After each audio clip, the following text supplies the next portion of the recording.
special broadcast by the Liberty University Department of Theater Arts and Victory FM. The drama we are about to hear is a modern adaptation of Edgar Allan Poe's The Telltale Heart, first published in 1843. We now present The Eye.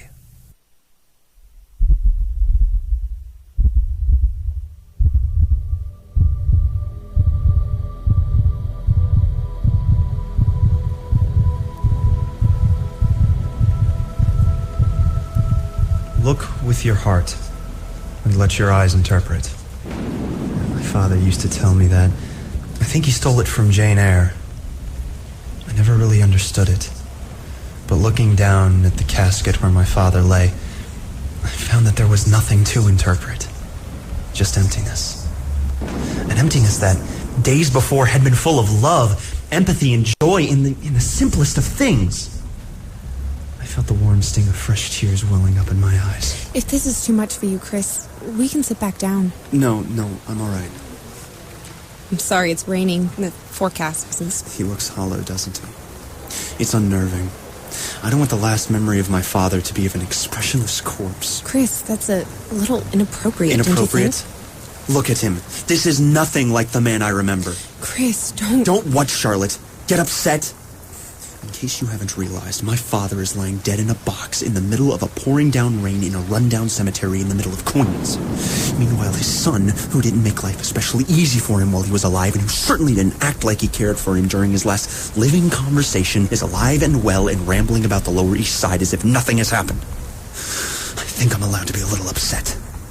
It's not your fault, Chris. She was right, to some extent. My father's death wasn't my fault. It was, in fact, caused by a weak heart and poor blood circulation. But the strain of our relationship didn't help. Ever since I graduated college, our interactions had been tense, but none more so than our last. What can I get for you today? I'll just have a regular coffee and cheese Danish while I wait. No problem. Do you happen to know what your date may want? What? No, not a date. I'm actually waiting on my son. Oh, Chris! Over here. Oh, hey, Dad. Come on, sit down. You want anything? I hear they have a great cheese Danish. Nah, I'm okay. Charlie and I had breakfast together before she went to work. Just the coffee, then. Sure thing. I'll get that right out. So, how is Charlotte doing anyway? I haven't seen her in months. Oh, well, you know Charlie. Works 6 days a week at the hospital and then comes home with gross stories of nothing but blood and guts. I haven't eaten dinner in 3 days. Well, that's what you get for dating a nurse. So, what's this about, Dad? If you bring up Uncle Ed... Chris, don't overreact. I asked to meet so we can talk like adults. How many times do I have to tell you I want nothing to do with that man? He's family. No, Dad, he's your family. He's my uncle, which makes him your great uncle and your family, too. All right, just listen to what I have to say. All right, please? Fine. Thank you.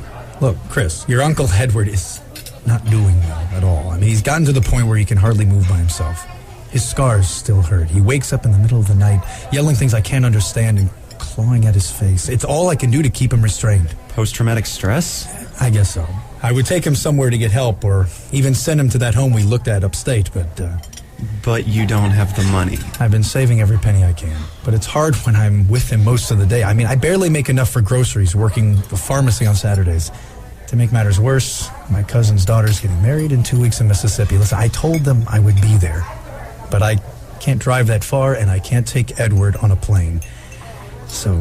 No, absolutely not. Now, wait a minute, Chris. You don't even know what I'm going to say. You're going to ask me to babysit Uncle Ed for the week when you know perfectly well I can't even be on the same block as that man, much less the same apartment. Chris, it's time you get over this childish fear and be a man. You're a 26-year-old graduate, college graduate, living in a loft apartment with no steady job and a girlfriend who pays most of your bills. The time to grow up and take some responsibility has arrived, son. And it's passed you by. Don't you think it's about time you grow up? Okay, first of all, the art space in Greenwich is hosting an exhibit of my paintings in 3 weeks. It may not be a steady job, according to you, but it's work. Second of all, I don't think you understand the emotional distress I had to overcome as a child because of that man. If you'll recall, I was in therapy for 3 years. Does none of that mean anything to you? Listen, Chris. Bye, Dad. Looking forward to our next heart-to-heart. How about you say next year? Chris, sit down. Chris! Here's that Danish you ordered, sir, and I just put a fresh pot of coffee on... Gone already. Perhaps I'll take that coffee to go. That was the last conversation I had with my father. He died 3 days later. Do I regret my words? Absolutely. But he was right. Family is family. So I had no money, no options, no choice. Come on, Chris. Charlotte took my arm and turned me around, and that's when I saw him. Uncle Edward. He was sitting at the back of the funeral in his wheelchair, looking like something out of a gothic horror novel.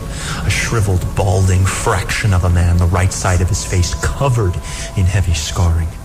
It looked as fresh as the day it happened, or so I imagined. But then he looked up, and I saw it. The thing that had haunted me as a child and still terrified me as an adult. His right eye. Gleaming a clear, cruel, crystal blue, it stared at me through an unblinking socket. His eyelids burned off in the same military accident that had scarred him so terribly. I felt revulsion rising up in my throat, and I turned away as quickly as I could. Chris, what's wrong? I felt like I was going to be sick. I stumbled through the mourners, feeling trapped. There were people everywhere. I was nauseous and dizzy, and the air became heavy, drenched in death. Gasping, I escaped from under the tent, running and tripping through the rows of gravestones until I reached a safe distance, and I... Trying to catch my breath, I sat in the wet grass, the light rain falling on my face, reviving me. Umbrella in hand, Charlotte stepped out from behind the gravestone, looking down at me. I'm not sure Ethel Zimmerman appreciates that. What? Ethel Zimmerman? She's the lady who received the wonderful gift you left on her headstone. Sorry about that. Oh, don't apologize to me. Apologize to Ethel. Sorry, Ethel. So, you want to tell me what that was all about? Would you believe food poisoning? Nice try. What's really going on? It's going to sound ridiculous to you and make me look really pathetic. You just threw up on a headstone. Can't get much more pathetic than that. Mind if we walk and talk? I don't think I can go back just yet. Sure. Did you see the man in the wheelchair at the back of the tent? The man with the disfigured markings on his face? Yes. Why? That's my uncle. Well, my great-uncle, actually. Edward. Uncle? You've never mentioned him before. I mean, what happened to him? Well, no one knows exactly. He served in the army during the war, and when he was 19, he was involved in some sort of accident. Wait, 19? That's terrible. He had his whole life ahead of him. What happened? Well, nobody really knows for sure. When I was young, my grandpa told me Edward was burning, helping save a man from a fire, but even that story changed as I got older. So I'm not sure my grandpa even knew what happened. For some reason, the military wanted to keep it quiet. So he's a burn victim and a veteran. That still doesn't explain your reaction back then. My uncle was extremely disfigured. The burns were so horrible they had to remove his right eye. His eyelid had been burned off. Well, when he was discharged, he obviously couldn't get work. No one wanted to hire him because of his appearance. So my grandfather took him in, and he lived with him until my grandpa's death. I never saw him, though. He stayed locked in his room, never stepping foot outside the door. That is until my grandfather's funeral. He died when you were 11, right? It was a really difficult time, because I was extremely close to my grandpa. But then my uncle appeared at the funeral. As an 11-year-old, I was nowhere near prepared for what I saw. To me, he looked like the epitome of evil. I couldn't help but shudder when I shook his hand. And then, he did the worst thing imaginable, to me at least. He looked me directly with his good brown eye, reached up to the blue glass eye, and wrenched it out. I screamed, ran into the bathroom, and locked myself in. But I could hear him laughing outside the door. I can still picture the empty socket staring back at me and still hear his sardonic laughter echoing outside the bathroom door. Oh, Chris. That one meeting haunted me for a long time. It still does in a way. Of course, there was no one to take care of Uncle Ed after my grandpa's death, so my parents decided to place him in a nursing home in Massachusetts. But then came the divorce. And my father couldn't afford to keep him there, so he took him in and I moved in with my mother. Well, you know the rest. She died my freshman year of college, and I moved to the city to be near my dad. But I just couldn't go back to living with him. Why didn't you tell me all of this when we started dating? Honestly, I was afraid. These aren't memories I enjoy or that I want to relive. That one moment had sufficiently altered my mental state. It was difficult to keep my thoughts in check. I didn't want this to scare you into leaving. I have no plans to leave you, Chris. You do realize, with my dad now gone, I'm the one who's going to have to take care of him. I figured as much. And that doesn't bother you. You have an exhibition coming up in 2 weeks. I'm due for a raise next month. I don't think it'll be too long before we've saved enough money to send Uncle Ed back to that facility in Massachusetts. You're sure about this? If I weren't, I wouldn't have said anything. You are the best, Charlie. Flattery will get you everywhere. Now come on. We should be heading back. It's time you faced your fear head on. Once we reach the tent, there's no turning back. Can we stay here for a little while longer with Ethel? No, we're going back. Yeah. Come on. It'll be good for you. Yeah, famous last words. My name is Charlotte Mitchell, and this gentleman with me is my boyfriend, Christopher Hamilton, Harvey's son. Harvey's son, huh? Harvey never said anything about his son. Yes, he did, Ed. Though I doubt you ever heard him. I'm sorry, I just... No need to apologize, young lady. I've only spent a few days with Ed, but I can tell you one thing. His memory is pretty dysfunctional. How do you do? My name is Delaware Wilcox. And you must be Christopher? Please, Miss Wilcox. People just call me Chris. I'll call you Chris, as long as you promise to call me Della. It's a deal. This is Charlotte. You can call me Charlie. It's a pleasure to meet the both of you. Chris, I'm awfully sorry about your father. I didn't know him, but I do know what it's like to lose a close family member. And there's nothing easy about it, especially when the weight of responsibility is placed on someone so young. I appreciate that, Della. Thank you. How did you come to be taking care of Uncle Ed, if I may ask? Oh, I work with Hill Street Hospice. We partner with a funeral home to provide care for elderly individuals left alone after a loved one's death, just until they can get the proper help they need. I've been with Ed in your father's old apartment for the past few days. I imagine he goes into your care now? That's correct. We'll probably move Edward into Chris's apartment until we can raise enough money to send him to a nursing home in Massachusetts. A good idea, to be sure. Like I said, I've only been with Ed a few days, but there's something about him that's unsettling. I don't mean his condition. I've been working for 30 years in hospice, and I've seen all kinds of medical issues. What I'm talking about isn't medical. It's spiritual. And there's an air that surrounds Edward that's very oppressive. Spiritual? Oppressive? I knew I wasn't the only one who felt uncomfortable around Uncle Edward. All the work I had done in my years of therapy was slowly beginning to unravel. Christopher, wait. Yes, Uncle Ed? I do believe I remember you. The little boy locked himself in the bathroom at Arthur's funeral, aren't you? Yes, sir.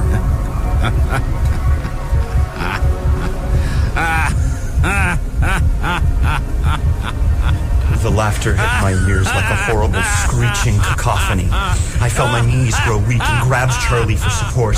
The laughter kept going louder and louder. I thought I was going to vomit again. I felt Charlie grab my coat, supporting me. I tried to focus on her face, and as I did, the feeling returned to my legs, and the laughing grew softer, until it was nothing but a few faint chuckles and gasps for air. I looked at Charlie, who smiled at me, and then towards Della, who was glaring in Ed's direction. With the raise of an eyebrow, she looked up at me. I'd ship him off to Alaska if I were you. After the funeral, Della helped us wheel Uncle Edward over to Charlie's car. After squeezing him into the back seat, she gave us a friendly wave and went on her way. Charlie and I got into the front, rather reluctantly. All right. Everyone buckled? Good. We're off to Manhattan. The entire ride passed in painful silence. Charlie kept inhaling like she wanted to start a conversation, but never managed to get a single word out. The car felt hot and cramped, even in the cool autumn rain. My mind was set solely on the eye. I kept catching glimpses of it in the rearview mirror, and every time it was fixed on me. A tingling sensation crept up my spine and prickled the hairs on the back of my neck. I was just about ready to say something when the sun peeked out from behind the clouds, and I felt the warmth of it through the window. Remembering Charlie's words, I shook off the disturbing feeling and tried to tell myself that this was going to be all right. I would face my fear like an adult, and it wouldn't be long before we could afford to send Uncle Ed off for good. After what felt like hours, we finally reached the apartment. Chris, help me get the wheelchair out of the trunk. Sorry about the ride. I wanted to make conversation, but I never knew what to say. He's a very imposing figure. That's an understatement. Will you get him out of the car and up the steps? I'm going to make sure the guest room is clean and there's nothing for the wheelchair to get stuck on. I don't know if that's such a good idea, Charlie. For heaven's sake, Chris. It's just 30 seconds. Deal with it. All good back there? I guess I'll take that as a yes. He looked at me and smiled heartlessly. His eyes, two different colors, flashed in the now bright sunlight. Not a very strong fellow, are you? I felt nausea spring into my stomach again, but I swallowed it down. For such a small man, my uncle was heavier than I expected. I got up the first few steps with ease, but as I reached the middle of the staircase, I felt the strain of the wheelchair as gravity tried to pull me back down to the street. In the midst of the old man's muttered complaints, a thought struck me. From this height, if the wheelchair were to slip from my grip and go tumbling down the stairs, spilling onto the street, everyone would view it as an accident. There would be no accusations of foul play. It's hard for disabled people to navigate the streets of New York. My heart began to thump wildly in my chest at the thought of it. Yes, I could claim the old man was starting to get agitated, and I began to lose control. Everyone would believe the sad story, and I could live the rest of my life knowing Uncle Edward and his eye would never bother me again. Come on, Slowpoke. He's not that heavy. Shaken from my dark daydream, I looked up into Charlie's eyes and forced a smile. Deep down, realizing just how morbid my thoughts toward Uncle Ed had become over the years. And yet, for some reason, I couldn't help my mind from continuing to play the scenario over and over again, well into the night.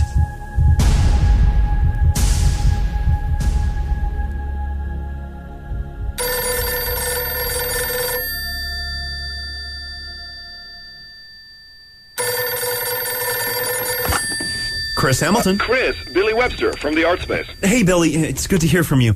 Listen, I was going to call later this week because I actually had a few questions about the exhibit. Actually, that's why I called. Last night, I was looking over some of the work you sent me a few weeks ago. I have to say, again, it's very impressive. Well, thanks. In fact, I was so impressed, I thought I'd call to see if you wouldn't mind adding a few pieces to the collection, say 3 or 4. In 2 weeks? I know it's a lot to ask, but I think you really benefit from it. We have a varied clientele with impeccable taste, and I know they are going to love your work. I've already had several phone calls asking about you. Well, I'm sure I could get a few more out before the exhibit. Great. Listen, I talked with Suki Scott last week, and she raved about your show at her gallery, so I'm trusting you on this. Just send me the digitals a few days before. I'm giving you time, so I expect it to be good. Deal? Absolutely. Wonderful. I'll see you in 2 weeks. It sounds perfect. See you then. Morning. Hey, there's my favorite nurse. Oh, why so blue today? Ha. My green scrubs still have spaghetti stains on them from lunch last week. I thought it would be better to wear my blues today instead of disturbing all of my patients. Oh, well, I like them. You look cute. In my scrubs? You're just trying to sweet-talk me. I just wanted to stop by on my way to the hospital to see how your first night went with the new roommate. Well as can be expected, I guess. After you left last night, I made him some soup and haven't heard so much as a grunt from his room since. If all I've got to do is feed him, maybe this won't become the miserable situation I thought it would. See, I told you it would all be okay. What was that? Oh, no. Uncle Ed! Uncle Ed, wake up! Wake up! It's just a dream! Uncle Ed, wake up! Wake up! Edward, wake up! What's going on? Get off me! Are you okay? You were having a nightmare. I was worried you were going to hurt yourself. Get out! We were just trying to help! I said get out! All right. What was that? Do you think he's okay? Dad mentions something about episodes like this. Apparently they happen a lot. Nothing is ever as easy as it seems. I'll give him some time to calm down before I take him breakfast. Do you want some coffee before you head out? Sure. Oh, I got a call from Billy Webster at the Art Space before you came in. Oh?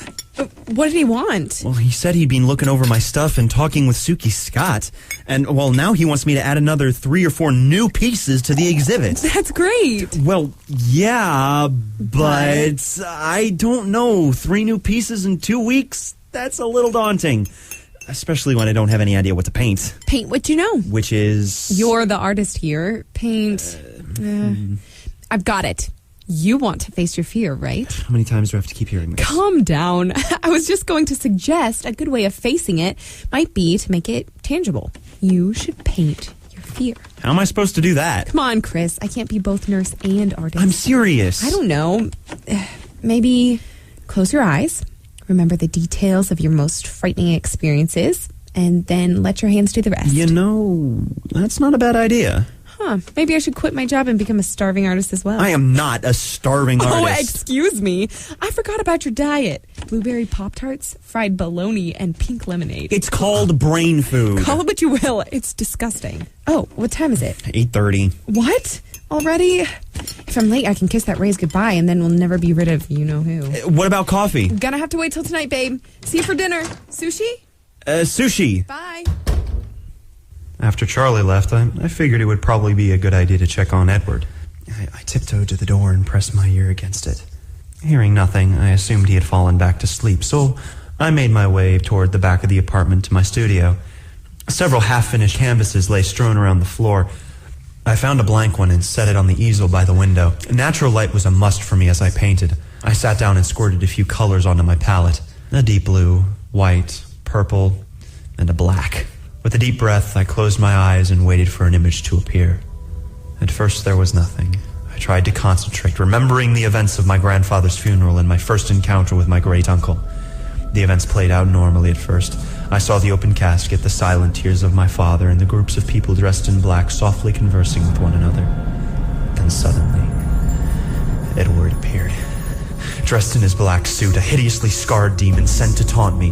His fake eye glowered at me, boring into my mind. I felt the dizzying effects and wanted to turn away out of panic, but I willed myself to stay and face the eye. It was only a memory after all. I mustered all the mental image I could and focused on the eye as my hand began to move. Carefully at first, it glided across the canvas with sweeping, gentle strokes. But the more I focused, the quicker my hand moved, becoming more frantic until I reached an almost maniac state. With a final flick of the wrist, I set the brush down and tentatively opened one eye. The image was unmistakable.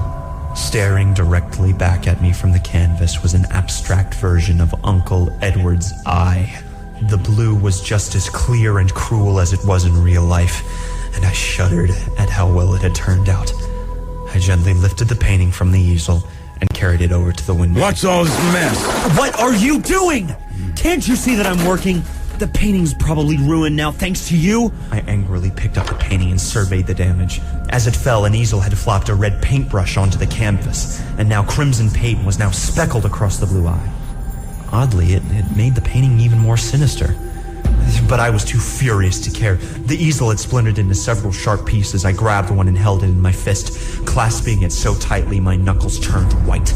My heart was thumping angrily, and for a brief moment, I allowed myself to entertain the idea of using the jagged wood to stab my uncle. I pictured the blood spewing from his chest just as the red paint had splattered my painting. I pictured Suki Scott raving over my newest macabre piece, an artistic revelation. I pictured the relief Charlie and I would feel not having to take care of the old man. For a moment, I considered raising my hand to strike. But then reality stopped me. This was a ridiculously extreme notion. Control your anger and confront it. Stop trying to take the easy way out. I took a deep breath and relaxed my grip on the wood, letting it fall to the floor. While I may have had the strength to kill my uncle, I was no murderer. I would have never been able to live with myself if I'd actually gone through with it.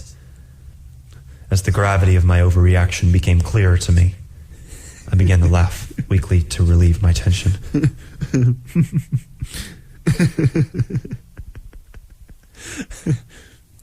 What are you laughing about? Nothing. I'm starving. Where's my breakfast, boy? You expect me to make it myself? It took me 10 minutes just to get out of bed. I'm sorry. Harvey never ignored me. I would never be treated this way if Arthur was still alive. I fought in the war, you know. Right, Uncle Ed. This better not become a daily occurrence. You understand me, boy? One quick stab is all it would take. Just one swift blow to the chest and it would all be over. You've got a long way to go if you ever hope to measure up to your father.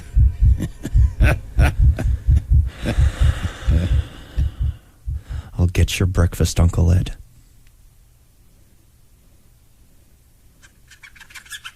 A rat? I think he's cute. Charlie, it's a rat. Yeah, so? Maybe you didn't hear me the first 2 times. I said it's a rat. What's the big deal, Chris? Plenty of people have rats as pets. Yeah, but most of those people don't live in New York where the rat-to-human ratio is like 6-to-1. You're making that up. I am not. It was in the Times last week. Okay, now I know you're lying to me. You never read the Times. Do too. I refuse to argue this. I just don't understand the appeal of having a rodent as a pet. They were delivered to the hospital this morning by mistake. We think they're supposed to be used for animal testing at that makeup company across the street. The least I could do was to take him in. And I wasn't the only person to bring one home. 3 of the other nurses at work took one as well. But... Oh, come on, Chris. It's not even that difficult to take care of. What's his name? He's got dark features, so I want to name him something exotic, like Francisco. Francisco the rat. Yes, I like it. Oh, brother. Francisco the rat. See? He likes it too. How can you say that you don't like rats after seeing a cute little guy like this? Easy, I'm a New Yorker. Chris. I'm sorry. It's only been a week since Uncle Ed got here, and I'm already at my limit with taking care of him. I don't know if I can handle a pet right now, much less a creepy one like Francisco. Fine, I'll take care of him. You won't have to worry about anything. That's what you said about the orchid you wanted to grow in my studio, and what happened? You forgot to water it for 3 weeks and it died. I hate to see the same thing happen to poor Francisco here. That won't happen. I can take care of another life just fine. I'm a nurse, after all. We'll see. In the meantime, I'm going to put him back in his box. Have you finished the extra paintings yet? I finished the second one today. Oh, what is it? I'm not entirely sure. It's not as clear as the eye, but I think it looks like a heart. Like a Valentine's heart? No, more like a heart, like a real human beating heart. I call it Panic. Panic. I like it. What was the I one called again? Cruelty. Right. Sounds like you almost have yourself a winning series. Any ideas about your last piece? Not yet. I'm hoping inspiration strikes soon, though. The exhibit is only a week away, and Billy Webster called again today to check on my progress. How is Edward today? Pretty miserable. I'm trying as hard as I can to be positive and upbeat around him, but he's just so harsh all the time. I spend most of my day spewing in anger. I'm starting to understand what Della meant about feeling oppressed. I feel like I'm losing sight of the light at the end of the tunnel. Plus, I still have to fight to keep steady when I see his eye. I don't know why, but it still unsettles me. Maybe you should see someone about this. I spent 3 years in therapy when I was a kid, remember? Besides, we don't have the money for something like that now. But if it's going to help you... It's out of the question. I'm worried about you. I don't like that you have to be here all day long with him by yourself. You're sweet to worry over me, but I'm going to be okay. It won't be too much longer before we can send him north anyways. How are you? How was work today? Actually, it was busy. We had an elderly woman rushed in around 2:30 this afternoon. She was the victim of a break-in. Oh. Apparently, the burglar was surprised to find her home and tried to suffocate her with her own sofa cushion. She barely had a pulse when we got her, but we managed to stabilize her. Okay. She was resting comfortably when I left. But can you imagine something like that? Slowly losing the ability to breathe and being so frail that you don't even have the energy to fight back. That's interesting. What was that? What? Oh, I said that's frightening. You know, maybe I misjudged you on this whole Francisco thing. If you saved an elderly woman from the brink of death, I feel pretty positive you can take care of a little rat. Oh, you're sweet, I think. I do love you, Christopher Hamilton. I love you too, Charlotte Mitchell. And Francisco? And Francisco. Good. Speaking of which, I should probably feed him. Where'd I put the box? It's on the other side of the coffee table. Right. The guy at the pet store said that rats only eat... Chris? What? Francisco's not here. What? He's not here. You put him in the box, right? Yes. And you put the lid on, right? Yeah, I don't understand how he could have gotten out unless he... Oh, no. What? He chewed a hole in the box. Charlotte! Come on, give me a break, Chris. This isn't my fault. Really? I don't see anyone else in this apartment who brought a rat over, do you? Just help me look for him. He could be anywhere by now. In the kitchen cabinets, flushed down the toilet, making a break for freedom down the fire escape. Or trapped in the guest room with your uncle. Uncle Ed, What's going on in here? Uncle Ed! It's all Uncle Ed, rat. calm down. It's All right, okay. calm It's down. my Give me rat, that. Give me that. Edward. Give me I that. brought it over to show Chris. Come here. I got him. Grab him. I got him. It's all right. He won't bother you anymore, Uncle Ed. You can go back to bed. Who keeps a rat as a pet anyways? I'll have you know that I rescued Francisco from the test lab where he would have been exposed to deadly chemicals. It's a rodent. It deserves its fate. I hardly think that's... Did I ask you what you thought? No. Time for Christopher to start speaking it for himself instead of having some trollop do it for I him. felt my face grow hot with anger at this statement. My grip on Francisco tightened. How dare you Wait a say... minute, Chris. I can handle myself here. I find that an unfair accusation, Edward. Don't play dumb with me. I know what you're doing. Coming over here at strange hours, whispering and giggling through the apartment. Now you wait just a minute. He had reached a whole new low. It was one thing to be rude to me, but to insult Charlie? My hand gripped the rat even tighter, and I felt my heart racing. You cannot speak to Charlotte And that way. You are nothing but a lazy, self-absorbed, untalented coward. That's enough! Chris. Who do you think you are? I take you into my home, my refuge, and this is how you repay me?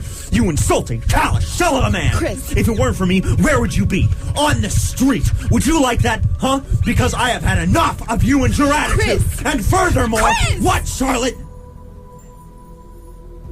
Francisco. I stared at her, not understanding. And then I realized. I opened my hand and saw him, laying there, limp and unmoving. I'd gripped him so tightly that he'd been suffocated. I looked up at Charlie, who had tears in her eyes. But before I could say anything, Edward began to laugh. Not a light chuckle. This was the same disturbingly venomous laugh I had heard the day of my grandfather's funeral. And again, it was directed right at me. Let's go, Chris. I was still too stunned at the dead rat in my hands to move. I had killed something. It was dead because of me. I expected to feel sad or remorseful, but strangely enough, I didn't. In fact, I felt strong and angry. It was an odd mix of emotions. I was furious with Uncle Ed, but now I felt empowered to do something about him. As I left the room, an idea pricked in the dark corners of my mind. Dim and disturbing visions played around in my head as I thought back to my earlier conversations with Charlotte. If I had suffocated a living thing, what would stop me from doing it again? The thought was so enticingly simple. I could get rid of Edward once and for all. My mind sped maniacally as my plan took shape. I apologized to Charlie and told her it would be a good idea if she went home. I had a long night ahead of me.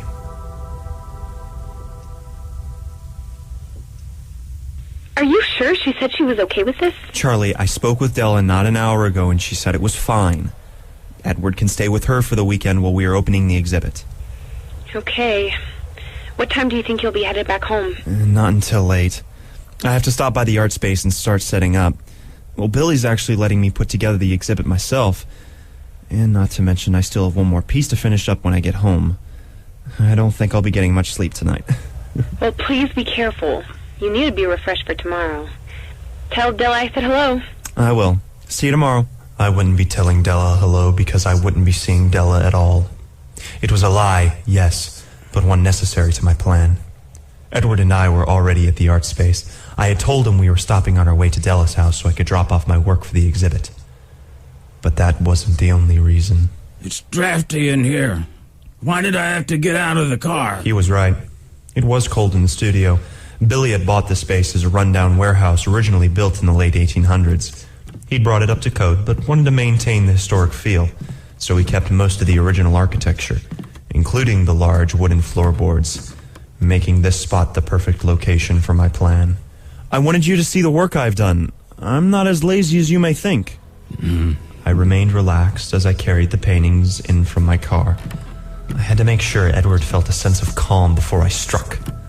I set the painting of the eye in the same part of the room as some loose floorboards to distract Ed from my preparation. What's this over here? Oh, that's the painting I was working on a few weeks ago, the day after you came to live with me. It's inspired by you. Why don't you take a look? Painting? Inspired by me? See what you... Oh, God! I knew that cry. It was the same scream that had erupted from my mouth upon my first encounter with my great-uncle. It was the sound of human terror. Edward had come face to face with the same horror he had used to his advantage for all these years. I seized my chance. I reached out, plastic wrap in hand, covering Edward's face with it. He was surprised and fought back for a moment, shockingly stronger than I had expected. There was an eerie silence that filled the room. The man could not scream because of the plastic, but then another sound reached my ears. It was the sound of a heartbeat. I heard it faintly at first, but it soon grew louder and louder until I was sure the whole city could hear it. I knew the sound was not of my own heart, but of his. And for a moment, the beating was so loud I thought his heart would burst. I gripped the wrap tighter and the beating quieted. After a moment, the body stopped struggling, and the beating stopped. He was dead. And his vulgarity, his oppression, and most importantly, his eye would never bother me again. The eye that had plagued me all these years, followed me as a memory I could never hide from, would be forever locked away out of sight and mind. I worked quickly now to hide the body. I wrapped the corpse tightly in plastic and then pulled up the loose floorboards, placing the body in a small opening right at the corner of the room. He was more difficult to move than I thought, but with adrenaline pumping, I was able to get the body into the crevice without too much trouble. I then replaced the boards in such a way that no eye would be able to tell they'd been touched, and allowed myself a moment to breathe. With something of an artistic flourish, I set the easel with the painting of the eye right on top of the hidden body, then stood to survey my effort. I felt strong. More than strong, I felt free. But there was no time to rest. There was still one more piece to finish before the exhibit tomorrow. It was time to get to work.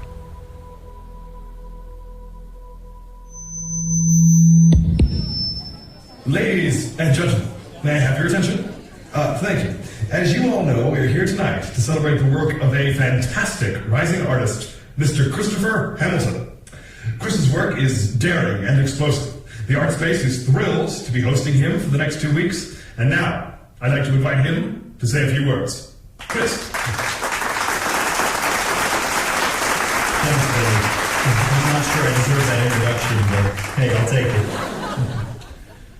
I am thrilled and honored to be able to present this exhibit here at the Art Space. I've picked some of my favorite canvases to show you all, but that's not all I've brought. A few weeks ago, Billy called and asked if I would add a few more pieces to the exhibit. Well, naturally, I said yes. I mean, let's be honest. You don't tell someone like Billy Webster no. So without further ado, I would like to present 3 new pieces I've created. My great-uncle, who recently came to live with me after my father's death, inspired me to create this series I like to call Fear. Made up of 3 individual pieces, these illustrate my greatest fears, something I have recently been challenged to own up to and face. The first 2 are paintings, one called Cruelty and the other Panic. For my last piece, however, I decided to try something new.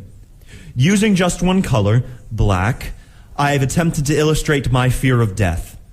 I call this last piece Buried, and I hope it challenges your perception of terror in the same way it challenged mine. Ladies and gentlemen, I give you Fear.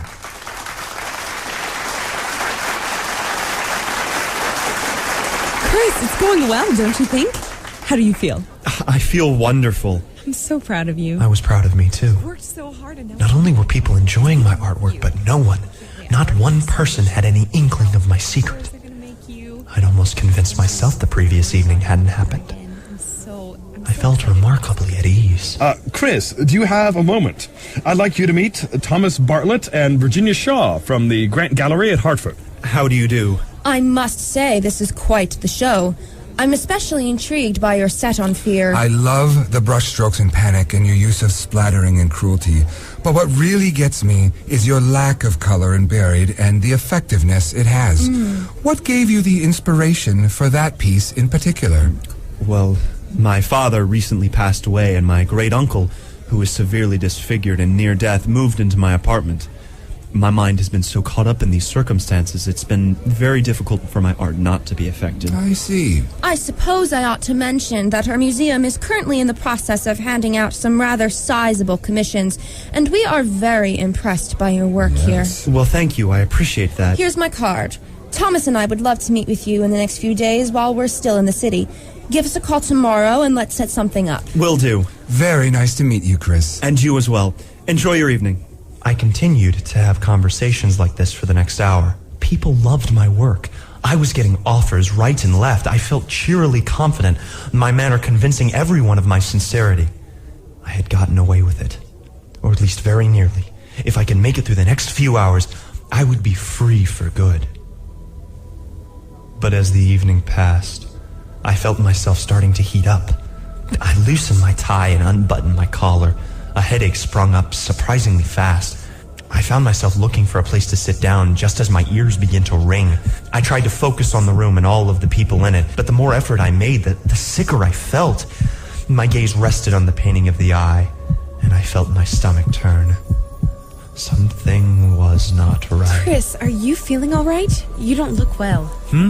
Oh, no, I'm fine. I was not fine. The ringing in my ears had become almost unbearable. I winced and tried to stand, but found that I couldn't. Suddenly, I had the feeling somebody was watching me. I looked up and connected again with the painting of Uncle Ed's eye. I gasped for breath as the ringing turned into a dull, quick noise, similar to the ticking of an old alarm clock inside a table drawer. I forced myself to rise. Maybe you should sit back down. I'm fine. Do you hear that? Hear what? That thudding. You can't hear it. Chris, what are you talking about? But I didn't answer her. Instead, I found myself moving across the gallery to the spot where the eye painting sat on the easel. The noise grew louder and louder as I approached. I looked around wildly at the guests. Could they not hear? The sound, it was deafening. Sir, do you hear that noise? I'm sorry, ma'am, but can you hear that? I was babbling like a lunatic now. Could no one hear the thuds? They were loud, almost thunderous, and came evenly spread apart, almost like... I spun around and stared at the painting again. The great cruel eye leered at me from the canvas as if it were aware of my situation. Even in death, Uncle Edward was taunting me, forcing my hand, refusing to give up and die. In an act of desperation, I grabbed the painting off the easel and smashed it against the floor with a deafening crash. They all knew. There was no hiding it anymore.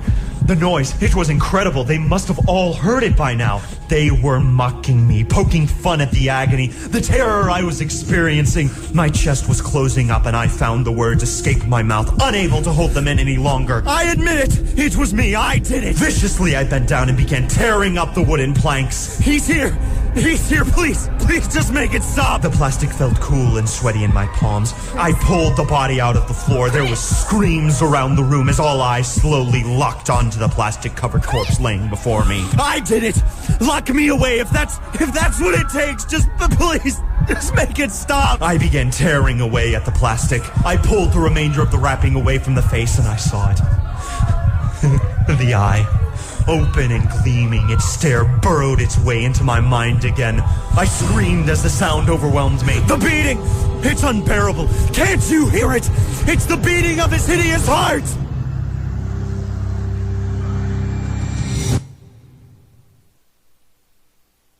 You have been listening to the Liberty University Department of Theater Arts and Victory FM presentation of The Eye. The cast includes Brian Bullbush as Chris, Christy Osterhuss as Charlotte, and Neil Brazier in the role of Edward.